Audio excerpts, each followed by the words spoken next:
जय हिंद दोस्तों। Welcome back to my YouTube channel inspire IAS PCS. आज हम डिस्कस करने वाले हैं इन्वायरमेंट का मेंस 365 मैगजीन। इसके पहले हम लोगों ने ऑलरेडी कवर किया हुआ है पॉलिटी 365 मैगजीन। दूसरे पे हम लोगों ने कवर किया था इकोनॉमी का मेंस 365 मैगजीन। और इन दोनों जो सब्जेक्ट का मेंस 365 मैगजीन का वीडियोज़ है, इसके लिए हमने डेडिकेटेड एक प्लेलिस्ट तैयार किया हुआ है। तो इनकेस आप हमसे फर्स्ट टाइम जुड़ रहे हैं तो प्लीज़ हमारे चैनल को सब्सक्राइब करिए और एक जो प्लेलिस्ट हमने बनाया है उसको जाके आप देख सकते हैं। और ये यूपीएससी प्लस पीसीएस एग्जामिनेशन के मेंस पॉइंट ऑफ व्यू से काफ़ी इंपॉर्टेंट है। तो आप ट्राई करिए, इस पर एक शॉर्ट नोट्स बना लीजिए जिससे कि आपका प्रीलिम्स क्रैक हो, तो इसमें आपके पास मेंस में आंसर राइटिंग के लिए एक प्रॉपर और सफिशिएंट आपके पास राइटिंग मटेरियल होना चाहिए। तो आइए हम स्टार्ट करते हैं।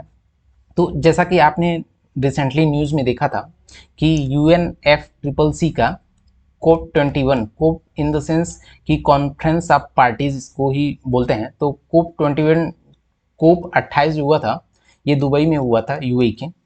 तो इसमें यूएई ने एक कॉन्सेंसस को पास कराया था। तो आइए देखते हैं कि जो ये मीटिंग हुआ था COP28 का, इसमें क्या क्या रिजोल्यूशंस निकले हैं। तो पहले इसमें एक लॉन्च किया गया है global renewable and energy efficiency place, जिसमें बोला गया है 2030 के पहले जो भी अभी करंट रिन्यूएबल एनर्जी है इसको ट्रिपल करना है हमें। तो पहला इसमें ये पास कराया गया था। दूसरा है कि ग्लोबल कूलिंग प्लेस, जिसमें बोला गया था कि प्री इंडस्ट्रियलाइजेशन मीन्स जो 1990 के आसपास जो टेम्परेचर था उससे 1.5 डिग्री सेंटीग्रेड तक हमें कम करना है। तो इसी को ग्लोबल कूलिंग प्लेस बोला गया है तो COP28 में। और इसके साथ साथ फोकस किया गया है ऑयल एंड गैस डीकार्बनाइजेशन के लिए कि हम ऑयल और गैस को कैसे मिनिमम यूज कर सकते हैं जिससे कि हमारे इन्वायरमेंट में कार्बन का एमिशन कम से कम हो। और इसके लिए एक जो फर्स्ट ग्लोबल स्टॉक टेक का ये मैकेनिज्म लाया गया था पेरिस एग्रीमेंट में, उसको रिव्यू करने के लिए बोला गया था, जिसमें बेसिकली 8 पॉइंट्स के बारे में बोला गया था। ये हम जब स्टैटिक पॉइंट्स डिस्कस करेंगे तो वहाँ पे ये बताएंगे इसका कैसे क्या प्रोसेस था। दूसरा है इसमें बताया गया था इसको फंड करने के लिए, मीन्स ये फाइनेंस से रिलेटेड है। इसमें सपोज क्लाइमेट चेंज हो रहा है तो इसको फंड कौन करेगा, तो इसके लिए एक ग्रीन क्लाइमेट फंड बनाया गया है जिससे कि जो भी इससे क्लाइमेट चेंज से इम्पैक्टेड कंट्रीज हैं उनको इस फंड के थ्रू हेल्प किया जा सके। और स्पेशली जो लिस्ट डेवलप्ड कंट्री है जिनके पास प्रॉपर रिसोर्सेज नहीं है, फंड का एलोकेशन नहीं है, और इसके साथ साथ जो डेवलपिंग कंट्री है इनके लिए ये काफ़ी हेल्प करेगा। क्योंकि आप देखेंगे day by day climate change का काफ़ी इशू बढ़ता जा रहा है। देखेंगे अभी रिसेंटली हीट वेव था, फिर इस क्लाइमेट चेंज को लेकर फ्लड्स का कभी कभी बहुत ज़्यादा इश्यूज आ जाता है, फिर कभी कभी वाटर का शॉर्टेज हो जाता है। तो ये सारे इश्यूज हैं और इसका हमारे एग्रीकल्चर और इकोनॉमी पे भी नेगेटिवली इम्पैक्ट करता है। तो इसके लिए इंडिया ने एक इनिशिएटिव लिया था कि ग्लोबल ग्रीन क्रेडिट इनिशिएटिव। और इसमें बोला गया था कि जैसे जो भी हमारा नॉन एग्रीकल्चरल या फिर जो भी बंजर ज़मीन है उस पर हम प्लांटेशन करके कैसे उसको प्रोडक्टिव वे में यूटिलाइज कर सकते हैं। जैसे कोई बंजर ज़मीन है वहाँ पे बहुत सारे पेड़ पौधे लगा दिए, तो ऐसे हम क्या क्या इनिशिएटिव ले सकते हैं। तो इंडिया ने ये काफ़ी अच्छा एक इनिशिएटिव लाया था। और इसके साथ साथ देखेंगे कि जो COP28 हुआ था उसके साथ कुछ इश्यूज भी थे, क्योंकि इसमें जो एडॉप्टेशन मीन्स जो भी हमारा कार्बन एमिशन है इसमें देखेंगे कि जो डेवलप्ड कंट्री है और डेवलपिंग कंट्री है इनके बीच में एमिशन का काफ़ी बड़ा गैप है। क्योंकि जो डेवलप्ड कंट्री हैं उन लोग तो अपना कार्बन का एमिशन करके काफ़ी डेवलप कर लिए हैं, इंडस्ट्रियलाइजेशन हो गया है, पैसे अर्न करके इकोनॉमी को बूस्ट कर लिए हैं। बट अभी जो डेवलप कर रहे हैं या लिस्ट डेवलप्ड है तो उनके लिए ये काफ़ी इशू क्रिएट कर रहा है। तो इन दोनों के बीच में जो गैप है इसको कैसे किया जाएगा, फुलफिल किया जाएगा। इसके साथ साथ ने इंडिया ने कुछ कंसर्न जताए थे COP28 में, जिसमें पहला इशू था कि जो COP28 था इसमें क्लाइमेट और हेल्थ पे भी कुछ कमेंट किया गया था। तो इससे इंडिया ने बताया था कि ये क्योंकि day by day medical services बढ़ रहे हैं तो ये जो भी यहाँ पे कॉन्सेंसस के लिए डॉक्यूमेंट पेश किया गया था, तो उन्होंने बोला कि ये हमारे मेडिकल सेक्टर पे काफ़ी और मेडिकल सर्विसेज पे काफ़ी नेगेटिवली इम्पैक्ट करेगा। दूसरा है कि इन्होंने बोला था कि इन्होंने फॉसिल फ्यूल के सारे फॉसिल फ्यूल जो भी कार्बन एमिशन को कम करने के लिए इनका मेन फोकस है कोल पे, ना कि सारे फ्यूल जितने भी फ्यूल्स हैं उन पे ज़्यादातर फोकस नहीं किया गया। तो इंडिया को इससे काफ़ी चैलेंजेस थे, इंडिया को इससे कंसर्न्स थे कि क्यों सिर्फ कोल्स को पे ही फोकस किया जा रहा है, अदर जो फॉसिल फ्यूल्स हैं उस पर क्यों नहीं फोकस किया जा रहा है। तो इसकी वजह से इंडिया को लेकर ये पॉइंट्स थे। तो इसका हम कंक्लूजन क्या निकाल सकते हैं कि हम इसका वे फॉरवर्ड क्या होनी चाहिए। तो स्पेशली जो डेवलप्ड कंट्री हैं उनको एक 100 US billion dollar per year का एक टारगेट सेट करना चाहिए, और स्पेशली जो लिस्ट डेवलप्ड कंट्री हैं या फिर डेवलपिंग कंट्री है उनको इसको बूस्ट करना चाहिए कि वो कार्बन का एमिशन कम करें, और इनकेस वो उनके पास फाइनेंशियली उतना रिसोर्सेज नहीं है तो उनको फंड करें जिससे कि उनके यहाँ पे कार्बन का एमिशन कम हो। हमारा अगला टॉपिक है कि green credit programme. Basically green credit programme ने ministry of environment, forest and climate change ने नोटिफाई किया था, और इसमें ये क्या होता है बेसिकली कि इससे पॉजिटिव इम्पैक्ट होगा, ये आ जाने से पॉजिटिव इम्पैक्ट होगा हमारे इन्वायरमेंट पे। और जब भी क्रेडिट प्रोग्राम होगा तो सपोज कोई इंडिविजुअल है या फिर कोई कंपनी है वो प्लांटेशन कर रही है तो उसको कुछ क्रेडिट दिया जाएगा। उस क्रेडिट को यूज़ करके देखेंगे कि बहुत सारे कंपनीज हैं उसको ट्रेड भी करती हैं, तो इससे वहाँ पे इनको मॉनेटरी बेनिफिट भी हो सकता है। और ये जो हमने बताया है कि credit can be traded as on a dedicated exchange, means suppose किसी ने प्लांटेशन करके अपना क्रेडिट बिल्ड किया है तो उसके लिए एक डेडिकेटेड एक्सचेंज होगा जहाँ पे आप अपना जो प्लांटेशन किया है उसको क्रेडिट को किसी ऑर्गेनाइजेशन है, कोई कंपनी है, वहाँ पे बेच करके आप पैसे को अर्न कर सकते हैं। क्योंकि क्या होता है कि इन्वायरमेंट जो भी है सपोज डेवलपमेंटल वर्क हो रहे हैं तो उस पर क्लाइमेट पे भी नेगेटिव इम्पैक्ट होता है, तो नेगेटिव इम्पैक्ट को कम करने के लिए कंपनीज पे एक प्रेशर होता है कि जितना वो पेड़ सपोज डेवलपमेंट के टाइम पे जितना पेड़ कट कर रहे हैं उतना उनको पेड़ लगाने हैं। तो ये क्या कर सकते हैं, उस इंडिविजुअल से कनेक्ट करके उनका क्रेडिट ले सकते हैं, और इससे क्या होगा तो जो भी इंडिविजुअल है उसको मॉनेटरी बेनिफिट हो सकता है। तो पहले तो देख लेते हैं कि जो अपना ग्रीन क्रेडिट है और कार्बन क्रेडिट है इसमें डिफरेंसेस क्या हैं। तो ग्रीन क्रेडिट को मॉनिटर किया जाता है इन्वायरमेंट प्रोटेक्शन एक्ट 1986 के द्वारा, जबकि जो कार्बन क्रेडिट ट्रेडिंग स्कीम है इसको मॉनिटर किया जाता है एनर्जी कंजर्वेशन एक्ट 2001 के द्वारा। और जो ग्रीन क्रेडिट प्रोग्राम है इसमें इंडिविजुअल या फिर कम्युनिटी लेवल पे दोनों लोग इसमें कवर किए गए हैं, जबकि जो कार्बन क्रेडिट प्रोग्राम है इसमें स्पेशली इंडस्ट्रीज हुए या फिर कारपोरेट्स हुए इन पे फोकस किया गया है। तो कार्बन क्रेडिट क्या होता है कि सपोज कोई इंडस्ट्रीज है, टेक्सटाइल की सपोज कोई इंडस्ट्रीज है, उसके यहाँ जो भी मैन्युफैक्चरिंग होता है, मैन्युफैक्चरिंग करने में महीने का 100 टन कार्बन एमिशन हो रहा है, तो इन पे एक मोरल वैल्यूज क्रिएट किया जाता है कि 100 जो मिलियन इन पे कार्बन का एमिशन हो रहा है तो इनको किसी न किसी माध्यम से कि प्लांटेशन करना है या फिर ऐसा करना है कि वो जो 100 मिलियन कार्बन है वो इसमें कहीं ना कहीं उसको रिजॉल्व किया जा सके, उसको कंट्रोल किया जा सके। तो इस चीज़ को फोकस करने के लिए कार्बन क्रेडिट स्कीम्स लाया गया था। तो बेसिकली जो ग्रीन क्रेडिट प्रोग्राम है ये मार्केट बेस्ड मैकेनिज्म है जिसमें इंसेंटिवाइज किया जाएगा जो इन्वायरमेंट के लिए पॉजिटिव काम करते हैं, और इसका मेन एम है lifestyle for environment, means environment से रिलेटेड कि हम क्या क्या मिटिगेशन के लिए काम कर सकते हैं, क्या क्या इम्प्रूवमेंट कर सकते हैं। और इसके साथ साथ देखेंगे कि जो ग्रीन क्रेडिट प्रोग्राम है इससे रिलेटेड कुछ फोकस एरिया हैं, जैसे ट्री का प्लांटेशन जैसा कि मैंने बताया था। उसके साथ साथ हमें फोकस करना है सस्टेनेबल एग्रीकल्चर पे, जिससे कि हमारे इन्वायरमेंट पे कुछ उसका नेगेटिव इम्पैक्ट ना हो।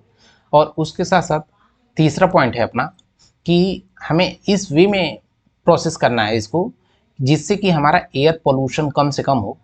और इसके साथ साथ इको मार्क बेसिकली क्या होता है कि देखेंगे कि कोई भी प्रोडक्ट होता है मार्केट में, पैकेज प्रोडक्ट, तो उस पर एक मार्किंग दिया जाता है और उस मार्किंग का ये मतलब होता है कि वो इन्वायरमेंटली वायबल है और इन्वायरमेंट पे इसका कोई नेगेटिव इम्पैक्ट नहीं है, इससे कोई एमिशन नहीं होता है, तो ये इको मार्क हो गया। और इसके साथ इसमें फोकस किया गया है वाटर को, वेस्ट मैनेजमेंट को, क्योंकि देखेंगे दिल्ली के आसपास एक वेस्ट का काफ़ी पहाड़ जैसा कुछ एरिया है, तो ऐसे वेस्ट मैनेजमेंट को कैसे इफेक्टिवली इम्प्लीमेंट किया जा सकता है। मैनग्रोव्स हो गए, उसको कैसे हम कंजर्व कर सकते हैं। फिर जो बिल्डिंग होता है, इंफ्रास्ट्रक्चर और बिल्डिंग डेवलपमेंट होता है, तो वहाँ पे देखेंगे कि बहुत सारा ऐसा काम होता है, बहुत जगह फॉरेस्ट ही पूरा क्लीन कर दिया जाता है, तो हम कैसे इसको सस्टेनेबल वे में इसको इम्प्लीमेंट कर सकते हैं। हमारा अगला टॉपिक है कि क्लाइमेट चेंज का जो इम्पैक्ट है वो बच्चों पे कितना ज़्यादा पड़ता है। इससे रिलेटेड हमारा एक इसने रिपोर्ट, यूनिसेफ ने एक रिपोर्ट पब्लिश किया था, तो इसको हम डिस्कस करते हैं। तो आप हमारे चैनल को, इनकेस आप हमारे साथ फर्स्ट टाइम जुड़े हैं तो हमारे चैनल को सब्सक्राइब करिए। और हमने 2 ऑलरेडी सब्जेक्ट को कवर किया हुआ है, इकोनॉमी और पॉलिटी, तो वो हमारे प्लेलिस्ट में जाके वहाँ पे चेकआउट कर सकते हैं। और वहाँ पे आपको कुछ भी डाउट्स है, चाहे इन्वायरमेंट से रिलेटेड, पॉलिटी से रिलेटेड या फिर आपको इकोनॉमी से रिलेटेड, तो आप कमेंट करिए, नहीं तो फिर हमारे टेलीग्राम चैनल से जुड़ सकते हैं। आपको कुछ भी डाउट्स है या फिर कुछ कोई न्यू वीडियोस आज किसी स्पेसिफिक टॉपिक पे लाना है तो आप हमें कमेंट करिए, हम जरूर उस पर न्यू वीडियोस लेकर आएंगे और आपके डाउट्स को क्लियर करेंगे। So please subscribe us. तो अभी देखते हैं कि जो क्लाइमेट चेंज है, क्लाइमेट चेंज बेसिकली क्या होता है, जलवायु परिवर्तन मीन्स देखेंगे डे बाई डे अब हमारे जो क्लाइमेट है उसमें कुछ ना कुछ चेंजेस आते रहते हैं, उसकी वजह से हमारे जो एटमॉस्फेयर पे है उस पर नेगेटिव क्या इम्पैक्ट होता है, उसी को क्लाइमेट चेंज बोलते हैं। और इसका देखेंगे कि बच्चों पे भी बहुत ज़्यादा प्रभाव होता है। ये यूनिसेफ के रिपोर्ट के अकॉर्डिंग बोला गया, ये डेटा यूनिसेफ का डेटा है। तो इसमें बोला गया है कि जो क्लाइमेट चेंज हुआ है उसकी वजह से 6.7 मिलियन चिल्ड्रेन का डिस्प्लेसमेंट हुआ है इंडिया में ही सिर्फ। और वो जो डिस्प्लेसमेंट हुआ है, डिस्प्लेसमेंट जो एक जगह से, सपोज यूपी से बिहार चले गए या फिर बिहार से कर्नाटका चले गए, तो ऐसा डिस्प्लेसमेंट हुआ है 2016 से 2021 के बीच में। और स्पेशली ये जो माइग्रेशन मीन्स डिस्प्लेसमेंट हुआ है, ये वेदर जो हुआ है अपना वेदर, इससे रिलेटेड चेंजेस के कारण हुआ है। दूसरा है कि वाटर स्टेट्स का काफ़ी बड़ा इशू, जैसे जैसे क्लाइमेट चेंज हो रहा है देखेंगे कि हमारे यहाँ वाटर का शॉर्टेज भी होता जा रहा है। तो इसकी वजह से देखेंगे कि 1 बिलियन चिल्ड्रेन जो हैं इससे प्रभावित हुए हैं पूरे वर्ल्ड में।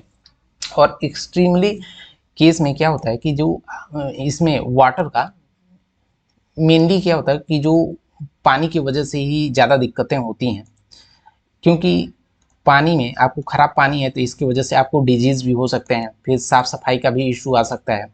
तो इसकी वजह से ये मेजर इशू हैं। और ये हमारे एजुकेशन सिस्टम पे भी नेगेटिवली इम्पैक्ट करता है, क्योंकि जिस परिवार में सपोज़ पानी का इशू है तो वो उनके घर के बच्चे वो पानी लाने भी जा सकते हैं, तो क्या होगा कि उनसे पढ़ाई का इम्पैक्ट होगा, पढ़ाई पे नेगेटिव इम्पैक्ट होगा। जैसा कि यहाँ पे देखेंगे इथियोपिया में 20% गर्ल और 5% बॉयज़ सिर्फ स्कूल इसलिए मिस कर दिए क्योंकि उनको पानी लाने में बहुत ज़्यादा टाइम लगता था। तो ये सारे इश्यूज हैं बच्चों पे।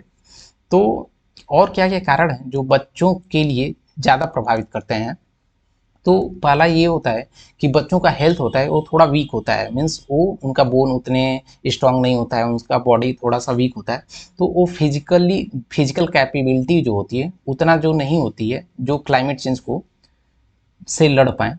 दूसरा अपना है कि जो इकोनॉमिक एंड सोशल इनइक्वालिटी है, जैसे जो पुअर है उनके पास इतने रिसोर्सेज नहीं है कि वो सारा चीज़ पे फोकस करें, अपने हेल्थ हुआ, सैनिटेशन हुआ, एजुकेशन सारे पे फोकस करें।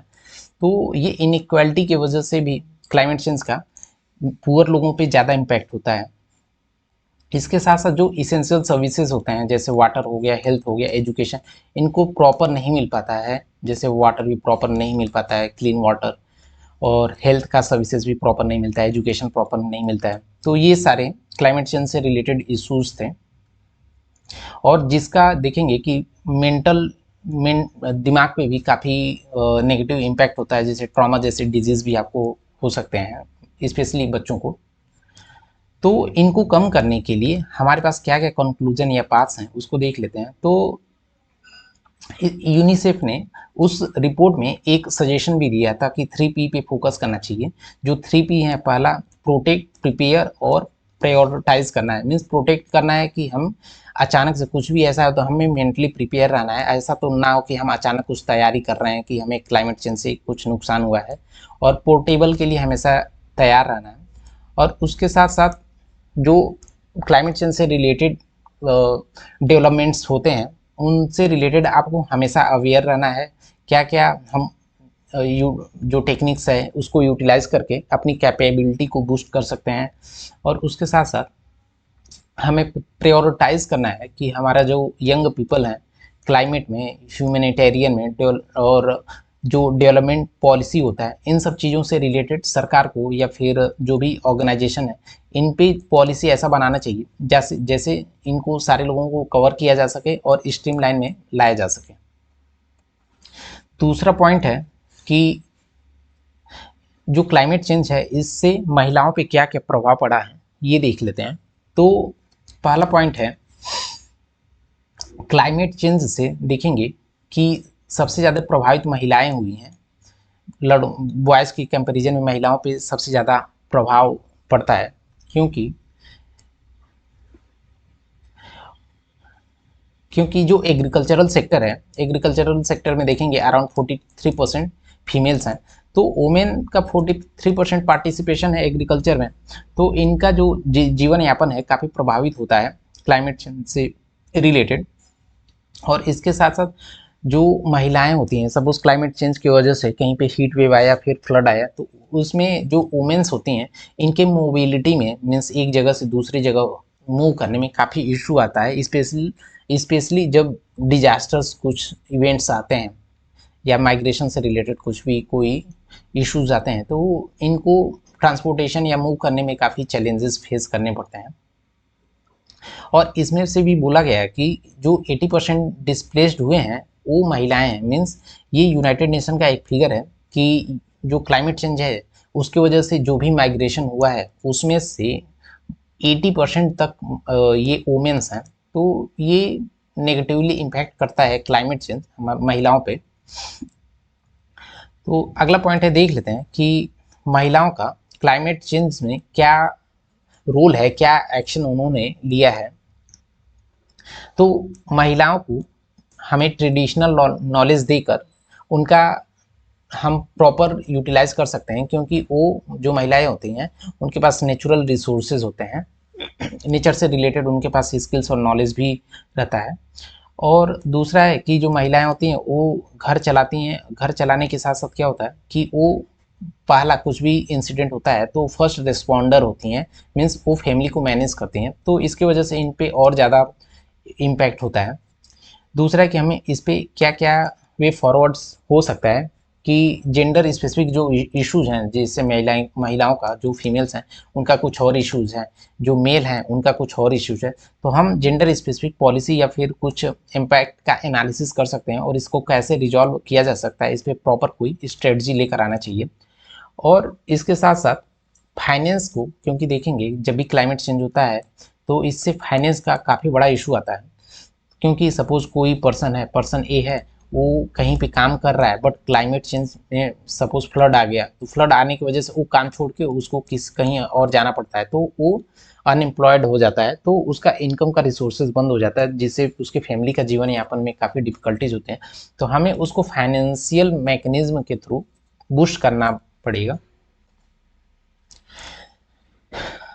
हमारा अगला टॉपिक है कि क्लाइमेट चेंज का देख लेते हैं कि जो बुजुर्ग लोग हैं, एल्डरली पीपल हैं, लाइक 60 प्लस वाले एज जो है 60 प्लस है, उन पे इसका क्लाइमेट चेंज का क्या इम्पैक्ट हुआ है। तो पहला इम्पैक्ट ये हुआ कि जैसे क्लाइमेट चेंज आया तो टेम्परेचर काफ़ी बढ़ गया। तो टेम्परेचर बढ़ जाने की वजह से उन लोगों की इम्यूनिटी सिस्टम जो होती है वीक होती है, तो इसकी वजह से वो लोग जल्दी बीमार हो जाते हैं। और बीमार होने के बाद क्या होता है कि देखेंगे कि डेथ का रेशियो बुजुर्गों में मीन्स जो एल्डरली पीपल होते हैं उनमें ज़्यादा रहता है as compare to youth and childrens. फिर दूसरा है कि जो वेदर इवेंट्स होते हैं, इससे क्या होता है कि माइग्रेशन का मेन इश्यूज आ जाता है और उनको मजबूर हो जाता है एक जगह से दूसरे जगह पे डिस्प्लेस होने में। तो ये क्लाइमेट चेंज का काफ़ी बड़ा इम्पैक्ट है। और इससे क्या होता है कि जो लोग अपना घर बनाए रहते हैं, असेट क्रिएट किए रहते हैं, तो उनका प्रॉपर्टी का लॉस होता है, लॉस ऑफ असेट होता है, मीन्स बहुत सारा सामान उनके घर में होता है वो भी चला जाता है। उसके साथ साथ पेंशन्स जो होते हैं उस पर भी इम्पैक्ट होता है। फिर कोई डिसेबल पर्सन है तो उनके लिए कुछ गवर्नमेंट एड्स देती है तो वो भी इम्पैक्ट होता है। तो ऐसे इसका काफ़ी नेगेटिव इम्पैक्ट होता है एल्डरली पीपल पर। तो इसके लिए देख लेते हैं कि क्या क्या वे फॉरवर्ड होनी चाहिए, क्या क्या कंक्लूजन निकालना चाहिए सरकार को इससे बचने के लिए। तो पहले तो सीनियर सिटीजन के बीच में अवेयरनेस क्रिएट करना चाहिए कि इन केस कभी क्लाइमेट चेंज से रिलेटेड इवेंट्स आते हैं तो हमें क्या करना चाहिए, क्या नहीं करना चाहिए। दूसरा है कि हमें अपने हेल्थ सेक्टर को काफ़ी स्ट्रांग रखना चाहिए कि कभी ऐसा सिचुएशन आ जाता है तो हम मेंटली और फिजिकली इस चैलेंज से निपटने के लिए तैयार रहें। और जो भी ऐसा एक इंफ्रास्ट्रक्चर रहे कि जिससे इसका क्लाइमेट चेंज का मिनिमम इफेक्ट हो और ट्रांसपोर्टेशन में कोई इशू ना आए। ये सारे चैलेंजेस है और इससे टैकल करने के लिए सरकार को ये इनिशिएटिव लेना चाहिए। अगला टॉपिक है हमारा कि जो क्लाइमेट चेंज है उससे पुअर लोगों पे क्या क्या इम्पैक्ट हो रहा है वो देख लेते हैं, स्पेशली ग्रामीण क्षेत्र में। तो पहला है यहाँ पे इकोनॉमिक इशू आता है, क्योंकि देखेंगे जैसा कि मैंने बताया कि जब भी क्लाइमेट चेंज से रिलेटेड कुछ इवेंट्स होते हैं तो उनका इनकम जो होता है काफ़ी डिस्टर्ब हो जाता है, जिसकी वजह से इकोनॉमिक इम्पैक्ट होता है। और जो पुअर हाउस होल्ड्स होते हैं उनका देखेंगे ऑन एन एवरेज नियरली 5% जो इनकम है वो लॉस होता है। फिर इसके अलावा देखेंगे कि ये लॉस होने का मेन रीज़न होता है जैसे प्रॉपर्टी का डैमेज हो गया, जीवन का नुकसान हो गया, फिर कुछ जो इकोनॉमिक कुछ लॉसेस हो गए। ये सारे चैलेंजेस हो गए, इम्पैक्ट होते हैं क्लाइमेट चेंज से रिलेटेड। इसके साथ साथ देखेंगे कि हेल्थ पे भी ये नेगेटिवली इम्पैक्ट करता है, जैसे हेल्थ केयर का कॉस्ट बढ़ जाता है और अर्निंग भी कम हो जाती है लोगों की। तो ये क्लाइमेट चेंज से रिलेटेड जो भी ये इश्यूज हैं इस पे सरकार को क्या रोकने के लिए इसको सरकार को क्या इनिशिएटिव लेना चाहिए। जैसे सरकार ने ग्रीन क्लाइमेट फंड बनाया है तो इसको और स्ट्रेंथन करना चाहिए और इसको कैसे हम बेनिफिशरी तक पहुंच सकते हैं, सरकार को इसको स्ट्रीमलाइन करना चाहिए और इस पे फोकस करके जस्टिस देना चाहिए। हमारा अगला टॉपिक है कि जो क्लाइमेट चेंज है उसको हम रोकने के लिए क्या क्या करना चाहिए, क्या क्या कर सकते हैं।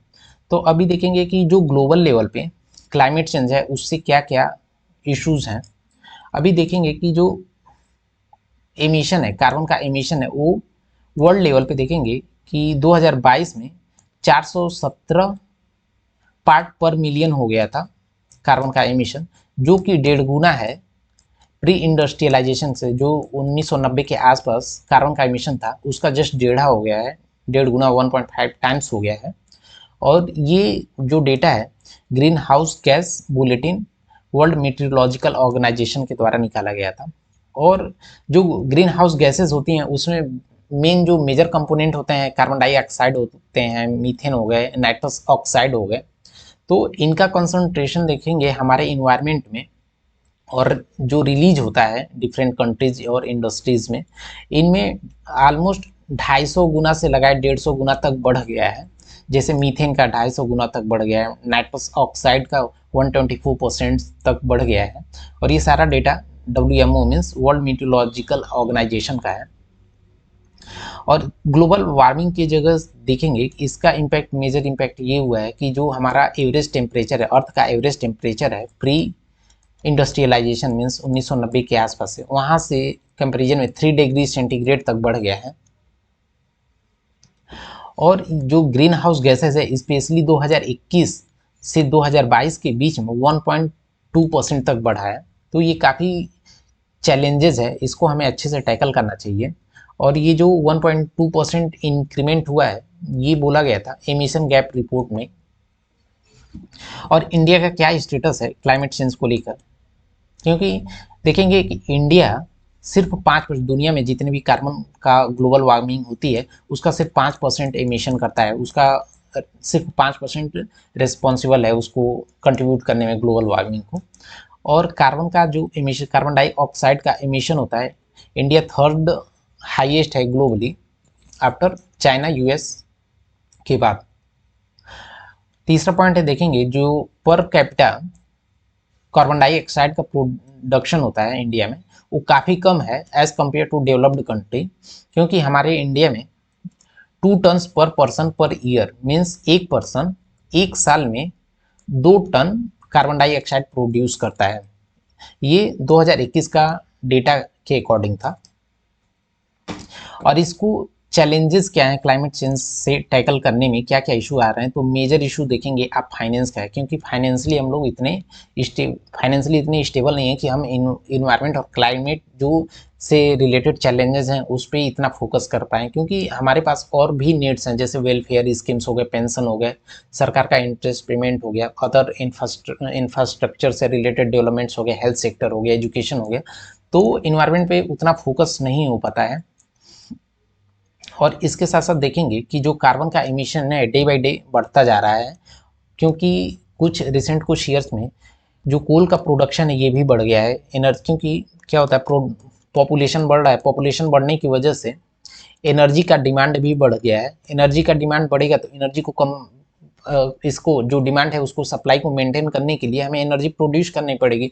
तो एनर्जी जो प्रोड्यूस करने के लिए हमें कोल पे डिपेंडेंट होना पड़ता है, क्योंकि कोल से ही हम मोस्टली एनर्जी क्रिएट करते हैं। तो कोल का प्रोडक्शन और कंजम्पशन भी ज़्यादा हो गया, तो जिसकी वजह से कार्बन डाइऑक्साइड ज़्यादा रिलीज हो रहा है। और इससे लॉस एंड डैमेज एक प्लान है जो वर्ल्ड बैंक इसको मॉनिटर करता है, वर्ल्ड बैंक कि, और इस वर्ल्ड बैंक मॉनिटर करता है इस चीज़ को लेकर। इसको हम बाद में जब स्टैटिक पार्ट लाएंगे तो इसमें डिस्कस करेंगे कि लॉस एंड डैमेज जो वर्ल्ड बैंक का स्ट्रेटजी है ये कैसे वर्क करता है। तो करंट इनिशिएटिव को इससे टैकल करने के लिए इंडिया ने अभी करंटली क्या क्या इनिशिएटिव लिए हैं, जैसे नेट जीरो एमिशन बाई 2070 तक इंडिया देखेंगे कि इंडिया नेट जीरो कंट्री बन जाएगा, मीन्स इंडिया का कार्बन डाइऑक्साइड या कार्बन का प्रोडक्शन करेगा ही नहीं। और इसको करने के दो तरीके हैं, इसको करने के देखेंगे कि दो तरीका है। पहला हो गया कि आप कार्बन डाइऑक्साइड का या तो प्रोडक्शन ही नहीं कर रहे हैं। दूसरा है आप कार्बन डाइऑक्साइड का प्रोडक्शन तो कर रहे हैं बट उसको कंज्यूम करने के लिए कुछ ऐसा इंडस्ट्रीज या मैकेनिज्म सेट किए हैं कि ये कार्बन डाइऑक्साइड को ये एज अ सोर्स यूज करे और उसको किसी और न्यूट्रिएंट या किसी और इसमें इंग्रेडिएंट में कन्वर्ट करे। हमारा अगला टॉपिक है ग्रीन वॉशिंग। ग्रीन वॉशिंग क्या होता है कि बेसिकली इन्वायरमेंट के नाम पे जब मिसलीडिंग कोई स्कीम्स या पॉलिसी आती है उसी को हम ग्रीन वॉशिंग बोलते हैं। तो रिसेंटली सीसीपीए ने, सेंट्रल कंज्यूमर प्रोटेक्शन अथॉरिटी ने एक डॉक्यूमेंट रिलीज़ किया था अंडर कंज्यूमर प्रोटेक्शन एक्ट। तो देख लेते हैं कि बेसिकली ये क्या होता है। जैसा कि मैंने बताया ये मिसलीडिंग कुछ एड्स हो गए और इन्वायरमेंट से रिलेटेड जो कि एक्चुअल में ये फुलफिल नहीं करते हैं वही हैं, मीन्स मेकिंग अ प्रोडक्ट और policy seems more environment friendly but actually this is not. Means हमने बताया है आपको कि कोई मिसलीडिंग इन्फॉर्मेशन दे के ये बोलना कि ये इन्वायरमेंटली कोई नुकसान नहीं करता है, बट जब साइंटिफिक टेस्ट होने पे पता चलता है कि नहीं इससे इन्वायरमेंट में नुकसान होता है, तो इसी को हम ग्रीन वॉशिंग बोलते हैं। तो ग्रीन वॉशिंग को रेगुलेट करने की ज़रूरत क्यों है, क्योंकि देखेंगे कि ऐड के थ्रू इसको हम नेगेटिव चीज़ को भी हम पॉजिटिव वे में प्रमोट करते हैं। तो इस चीज़ को रेगुलेशन की इसलिए सबसे ज़्यादा ज़रूरत है क्योंकि लोगों का जो आम पब्लिक है उसका ट्रस्ट खत्म होता है। तो ये पहला इशू है, क्योंकि रिसेंटली देखेंगे फोक्सवैगन जो कार मैन्युफैक्चरर कंपनी है इन्होंने एक सॉफ्टवेयर का यूज किया था और ये यूज बस इसलिए किया था क्योंकि कार्बन एमिशन जो होता है डीजल कार से उसके एमिशन को मैनिपुलेट करने के लिए। दूसरा पॉइंट है कि जो फॉल्स इन्वायरमेंट क्लेम्स होते हैं उसको जेन्युइन कोई सॉल्यूशन नहीं मिलता है और इस सॉल्यूशन मिलने में काफ़ी डिले लगता है। इसके साथ साथ जो ग्रीन वॉशिंग है हमारे इनोवेशन और R&D सेक्टर में भी इम्पैक्ट करता है नेगेटिवली। और इसको मॉनिटर करने के लिए इंडिया में देखेंगे कि ब्यूरो ऑफ इंडियन स्टैंडर्ड है, जिसको शॉर्ट में हम BIS बोलते हैं, ये इको लेबलिंग देता है। जैसे इको मार्क हो गया, इको मार्क हो गया, ऐसे ही मार्किंग देता है जिससे पता चले कि कोई भी प्रोडक्ट इन्वायरमेंट फ्रेंडली है कि नहीं।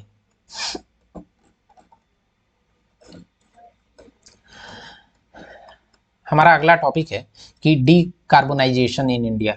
मीन्स बेसिकली डीकार्बोनाइजेशन क्या होता है कि हमारे इन्वायरमेंट से, एटमॉस्फेयर से कार्बन को हटाना, कार्बन डाइऑक्साइड या फिर ग्रीन हाउस गैसेस जो होते हैं इनको कम करना या हटाना, इसी को डीकार्बोनाइजेशन बोलते हैं। तो इसको डीकार्बोनाइजेशन करने के दो तरीके हैं। पहला है कि हम ग्रीन हाउस गैसेस हैं जो बेसिकली कार्बन डाइऑक्साइड हो गया, मीथेन हो गया, नाइट्रस ऑक्साइड हो गया, इन लोगों को इनका प्रोडक्शन, हम जो एमिशन है उसको हम कम कर दें, नहीं तो फिर कुछ ऐसा हम टेक्निक डेवलप करें जिससे कि हमारा एमिशन तो हो रहा है बट उसको ऑब्जॉर्ब भी कर रहा है। कोई ऐसा टेक्निक डेवलप करते हैं जिससे उस एमिशन को ऑब्जॉर्ब करे, इसी को डीकार्बोनाइजेशन बोलते हैं। बट इससे रिलेटेड कुछ चैलेंजेस हैं, क्योंकि देखेंगे कि जो कन्वेंशनल हमारा फ्यूल है, जो लाइक फॉसिल फ्यूल है, उस पर हमारा ओवर डिपेंडेंसी है, अराउंड 60% हम उसी पे डिपेंडेंट रहते हैं। उसके साथ साथ टेक्नोलॉजिकल लिमिटेशंस है कि हमारे पास लो कार्बन टेक्नोलॉजी बहुत कम है अपने पास, हमारे पास फंड का इश्यूज है। फिर उसके बाद देखेंगे कि जो limited availability of domestic resources, means हमें इन्वायरमेंट से लड़ने के लिए हमारे पास स्किल्ड उतने फोर्सेस नहीं हैं। जैसे कि देखेंगे गवर्नमेंट ने इलेक्ट्रिक व्हीकल को फोकस कर रही है, बट हमारा जो इन्वायरमेंट है इसमें देखेंगे बहुत जगह ऐसा इंसिडेंट हुआ है जिसमें इलेक्ट्रिक व्हीकल में या बैटरीज में आग लगने की बहुत सारी जगह कंप्लेंट्स मिली थी। तो ये सारे रिसोर्सेज का चैलेंजेस हैं। और जो हमारा ट्रेडिशनल व्हीकल है उससे हमें इलेक्ट्रिक व्हीकल में मूव करना ही एक बड़ा डिफिकल्टी और चैलेंज है। और इसको स्ट्रीमलाइन करने के लिए हमारे पास कोई सरकार का प्रॉपर पॉलिसी नहीं है। तो ये सारे मेजर चैलेंजेस है। तो हमने ऑलमोस्ट क्लाइमेट चेंज से रिलेटेड मोस्टली टॉपिक को कवर कर लिया है हमारा। लेकिन अगला टॉपिक है क्रायोस्फीयर। क्रायोस्फीयर बेसिकली क्या होता है, जो बर्फ अपने समुद्र हुए या फिर पर्वत हुए, माउंटेन्स हुए, वहाँ पे जो बर्फ होते हैं उसके अंदर जो कार्बन डाइऑक्साइड रहती है उससे अब्जॉर्ब और एमिशन होने वाले जो हीट्स होती हैं, टेम्परेचर बढ़ जाता है, उसी को हम क्रायोस्फीयर बोलते हैं। जैसे डिफिनीशन इसका बोला गया है कि frozen part of planet, means जो हमेशा बर्फ से ढका रहता है उसी को हम बोलते हैं क्रायोस्फीयर। जैसे कि देखेंगे ये लैंड है, ये भी लैंड है और यहाँ पे सी है। तो कुछ पार्ट में यहाँ पे देखेंगे कि बर्फ है, यहाँ पे देखेंगे कि आइस का बर्फ का शेल्फ है, यहाँ पे आइसबर्ग है, फिर यहाँ पे आइस है जो फ्लैट लेटा हुआ है। इसके साथ साथ यहाँ पे स्नो है और स्नो के अंदर जो देखेंगे कि जो ग्लेशियर्स हैं। तो इन सारी चीज़ों के अंदर हमारा कार्बन डाइऑक्साइड का एब्जॉर्ब रहता है, तो इसी को बोला जाता है कि क्रायोस्फीयर। तो क्रायोस्फीयर का क्लाइमेट में हमारे क्या क्या इम्पैक्ट हो रहा है ये देख लेते हैं, क्योंकि जो पोलर, इसका ज़्यादातर नेगेटिव इम्पैक्ट हमारे पोलर रीजन्स में हो रहा है, लाइक अंटार्कटिका हो गया, फिर आर्कटिक रीजन, इस बेल्ट में इसका ज़्यादा इम्पैक्ट होता है। क्योंकि डे बाई डे देखेंगे कि बर्फ़ पिघल रही है, बर्फ़ पिघल रही है। जब बर्फ़ पिघलेगी तो वो कार्बन डाइऑक्साइड का एमिशन ज़्यादा करेगी, और जब भी कार्बन डाइऑक्साइड का एमिशन ज़्यादा होगा तो हमारे अर्थ से जो भी लॉन्ग वेव रेडिएशंस होते हैं उसको अब्जॉर्ब ज़्यादा करेगी, और लॉन्ग वेव रेडिएशन को अब्जॉर्ब ज़्यादा करेगी तो हमारा टेम्परेचर और हीट होगा। तो इससे क्या होगा कि ग्लोबल वार्मिंग में का ज़्यादा हम लोगों पे इम्पैक्ट होगा। यहाँ पे बोला गया है कि जो वेनेजुएला है वो पहला कंट्री हो सकता है जो सारे अपने ग्लेशियर्स को खो दे, मीन्स वो सारे वेनेजुएला कंट्री के सारे ग्लेशियर्स पिघल जाएं। और इसका सबसे बड़ा इशू है क्रायोस्फीयर का, क्योंकि जब जैसे ही हमारे इन्वायरमेंट में, एटमॉस्फेयर में कार्बन डाइऑक्साइड की मात्रा बढ़ेगी, गर्मी डे बाई डे काफ़ी ज़्यादा बढ़ जाएगी। और बोला गया है कि जो अपना हिमालय पर्वत है, हिमालय पर्वत पे देखेंगे कि जो भी वो उसका देखेंगे जो ये हिल्स होते हैं, पीक्स होते हैं, वो मोस्टली आइस से ढके होते हैं। तो बोला गया कि जो वो ढके आइस हैं वो 50% तक कम हो जाएंगे, मीन्स पिघल जाएंगे बाई 2100 हमारा जो है उसके पहले वो सारे 50% बर्फ उसके पिघल जाएंगे। तो देखते हैं कि सपोज वहाँ से ग्लेशियर पिघल तो रहे हैं, बट उसके पिघलने से हमारे जो जनरल पब्लिक है या हमारा इन्वायरमेंट है उस पर क्या क्या इफेक्ट होगा। तो पहला तो होगा कि हमारा जो अर्थ का एनर्जी बजट है वो डिसबैलेंस हो जाएगा, क्योंकि गर्मी बढ़ जाएगी। गर्मी बढ़ेगी तो एनर्जी की डिमांड बढ़ेगी, एनर्जी की डिमांड बढ़ेगी तो हमें लाइक जो कन्वेंशनल एनर्जी सोर्सेज हैं जैसे कोल हुआ, हाइड्रो से हम जो वाटर जनरेट करते हैं, तो कोल से सपोज हम वाटर जनरेट करेंगे तो वहाँ पे कार्बन का एमिशन बहुत ज़्यादा होगा। दूसरा है कि कार्बन जो स्टोर्ड है वो हमारे इन्वायरमेंट में आएगा तो हमें पोटेंशियली नेगेटिवली इम्पैक्ट करेगा। इसके साथ साथ देखेंगे कि जब कार्बन डाइऑक्साइड की मात्रा बढ़ जाएगी हमारे इन्वायरमेंट में तो एक्सट्रीम वेदर इवेंट्स होते हैं, जैसे कभी कभी सूखा आ जाता है, बाढ़ आ जाता है, कभी कभी जो भी क्लाइमेट चेंज से रिलेटेड इवेंट्स होते हैं इनका जो फ्रीक्वेंसी ये काफ़ी बढ़ जाएगा। और जब भी ग्लेशियर्स पिघलेंगे तो सी लेवल बढ़ेगा, तो बहुत सारे जो आइसलैंड कंट्रीज़ हैं इनको काफ़ी नुकसान करेगा और ये डूबने के भी इसके चांसेस हैं। और इसके साथ साथ देखेंगे कि जो हमारा अर्थ का रोटेशन है इसका स्पीड कम हो जाएगा, क्योंकि जब ये बर्फ है, स्नो है या फिर ग्लेशियर से वो पिघल जाएंगे तो वाटर ज़्यादा हो जाने की वजह से अर्थ के स्पीड पे भी इसका नेगेटिव इम्पैक्ट होगा, तो वो थोड़ा स्लो धीरे धीरे उसका रोटेशन करेगी। तो अभी के लिए हमारा क्लाइमेट जो चेंज है वो टॉपिक हमने अच्छे से कवर कर लिया है। और मोस्टली ये जो हमने कवर किया है ये